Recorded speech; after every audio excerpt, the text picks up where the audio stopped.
subjek sahaja, iaitu bahasa Indonesia, matematik dengan sains.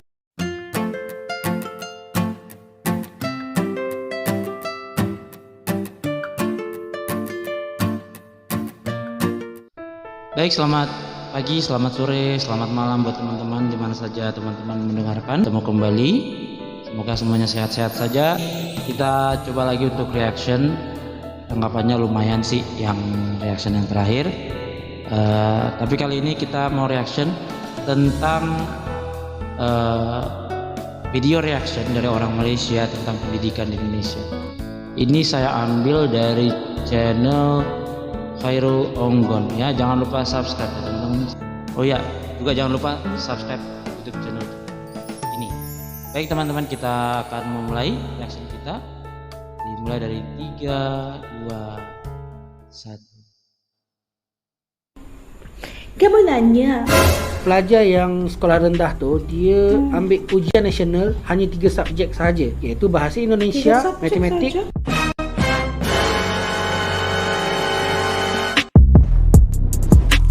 Khairul Onggon. Hai guys, Assalamualaikum semua. Apa kabar? Selamat datang ke channel Khairul Onggon. Kepada kalian yang sedang menonton, Nisa doakan semua kalian sentiasa dimurahkan rezeki, diberikan kesehatan yang baik, dan dipermudahkan segala urusan kalian. Amin. Pada hari ini Nisa akan mulakan untuk buat konten video reaction, dan video pada kali ini berjudul Sistem Persekolahan di Indonesia daripada channel ML Studio. Kalian semua jangan lupa berikan dukungan kalian kepada channel ML Studio dengan menekan tombol subscribe, like, comment, dan share. Oke guys, tanpa membuang waktu lagi, mari kita mulakan reaction kita dengan kiraan 1, 2, 3. Sistem persekolahan di Indonesia dia tak sama dengan kita di sini. Di mana kalau kita bermula dari bulan Januari sampai bulan November tahun yang sama bagi setiap satu tahun ajaran. Sementara kalau di sana dia bermula dari bulan Julai sampai Jun tahun hadapan. Lepas tu dipecah kepada 2 semester. Lepas tu diorang kena sekolah setiap hari kecuali hari Ahad. Hari Isnin sampai Jumaat pakai baju warna putih merah atau putih kelabu atau putih biru. Dan setiap hari Sabtu pula kena pakai baju seragam warna coklat atas bawah. Oke, teman-teman, apa yang dibilang di video reaction ini benar ya. Hanya saja yang kurang itu sekarang itu sistemnya sudah sampai hari Jumat. Rata-rata atau sebagian besar itu sekolah sampai hari Jumat saja, Sabtu sudah libur. Ya, biasanya Sabtu digunakan untuk ekstra kurikuler yang ada di sekolah. Ya, ada beberapa sekolah yang full ekstra kurikulernya di hari Sabtu. Ada juga sekolah yang benar-benar pure libur pada hari Sabtu. Begitu ya yang sekarang.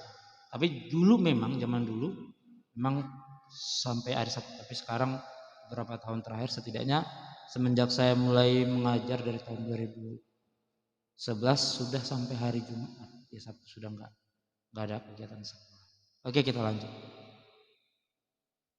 Dikenali sebagai baju pramuka atau pengakap. Dan kadang-kadang ada hari tertentu pelajar kena pakai baju batik atau baju tradisional yang lain. Dekat sana pula dia tak adalah nama badan khas seperti pengawas sekolah, pembimbing rakan sebaya, pengawas pusat sumber sekolah, tapi diorang ada organisasi pelajar bernama Organisasi Siswa Intrasekolah atau OSIS, di mana pelajar-pelajar yang mendapat jawatan dalam OSIS tersebut dia tak pakai baju yang menunjukkan apa yang tak sama warna lah dengan pelajar yang lain. Kerajaan Indonesia dia mewajibkan pendidikan rendah yang dikenali sebagai pendidikan dasar 9 tahun dan disambung dengan pendidikan menengah selama 3 tahun.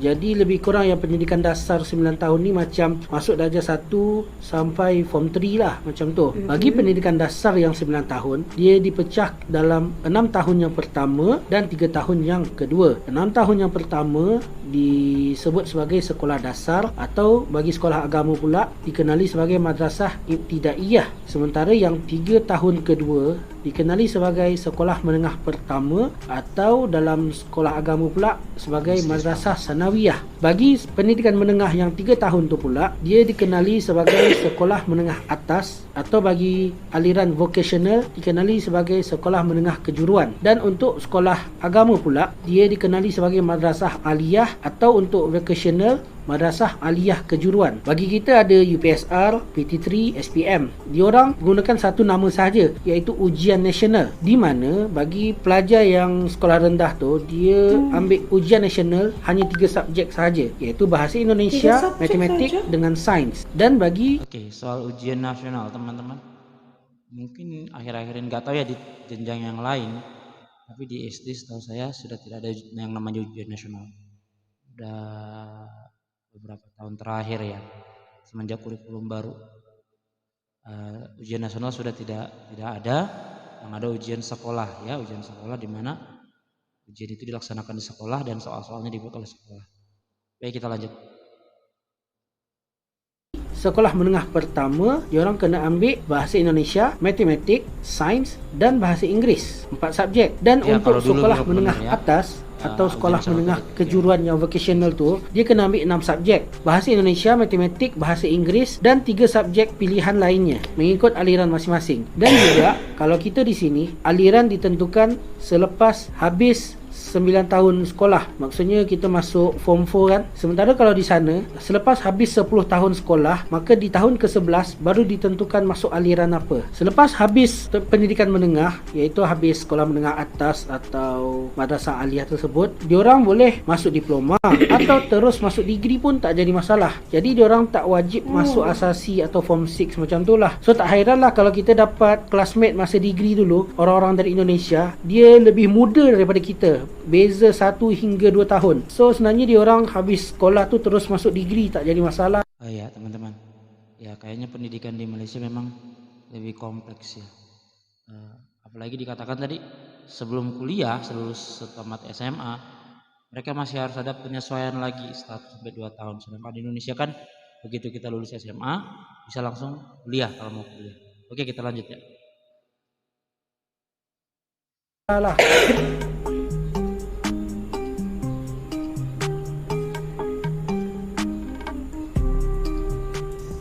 Oke guys, itulah tadi video daripada channel ML Studio yang berjudul Sistem Persekolahan di Indonesia. Banyak perbezaan sistem persekolahan di Indonesia dan di Malaysia guys. Di Malaysia ada banyak peperiksaan yang kita kena ambil. Kalau Nisa dulu ada UPSR, PMR, SPM dan ujian peperiksaan yang lain-lain dia. Ujian akhir tahun, pertengahan tahun, awal tahun. Dan mata pelajaran yang Nisa ambil pada di Malaysia juga ada banyak guys yang kita kena belajar. Tetapi nggak apa-apa, yang penting kita semestinya belajar untuk mencapai apa yang kita mau jadi. Cita-cita kita ya guys, jangan malas, kita kena belajar. Oke guys, itulah saja video pada kali ini. Jangan lupa berikan dukungan kalian kepada channel ML Studio dengan menekan tombol subscribe, like, komen, dan share. Pastikan kalian berikan dukungan kepada ML Studio ya guys. Sehingga kita berjumpa lagi pada video reaction yang akan datang. Assalamualaikum dan bye semua. Baik teman-teman, itulah tadi video dari Khairul Onggon ya. Video dari Khairul Onggon, channel Khairul Onggon, channel Malaysia yang mereaction tentang Indonesia ya. Reaction tentang Indonesia. Dia mereaction sebuah video yang dibuat oleh orang Malaysia yang saya kira juga lumayan mengerti tentang pendidikan Indonesia, tapi minusnya adalah sistem yang dijelaskan di video tadi, yang di video yang dia reaction tadi itu adalah sistem pendidikan yang sudah terlewati ya. Ada beberapa hal yang sudah tidak dilaksanakan lagi sekarang, seperti tadi sekolah hari Sabtu dan juga ujian nasional ya. Sejauh pengetahuan saya begitu ya. Di SD ini ujian nasional sudah nggak ada, juga sekolah hari Sabtu sudah nggak ada, kayaknya sudah nggak ada sih. Minimal saya tahu di Jakarta sudah seperti yang sekolah hari Sabtu, kecuali untuk ekstra ya, ekstra kurikuler. Selebihnya untuk intrakurikuler banyak. Baik teman-teman, itulah tadi ya reaction kita. Semoga bermanfaat dan semoga kita juga semakin belajar banyak hal dari video yang baru saja kita hasilkan. Jaga kesehatan selalu, sampai ketemu kembali. Dadah. Dan jangan lupa subscribe, like dan komen. Kasih komen yang mendukung dari channel ini. Semoga channel ini semakin berkembang. Dadah.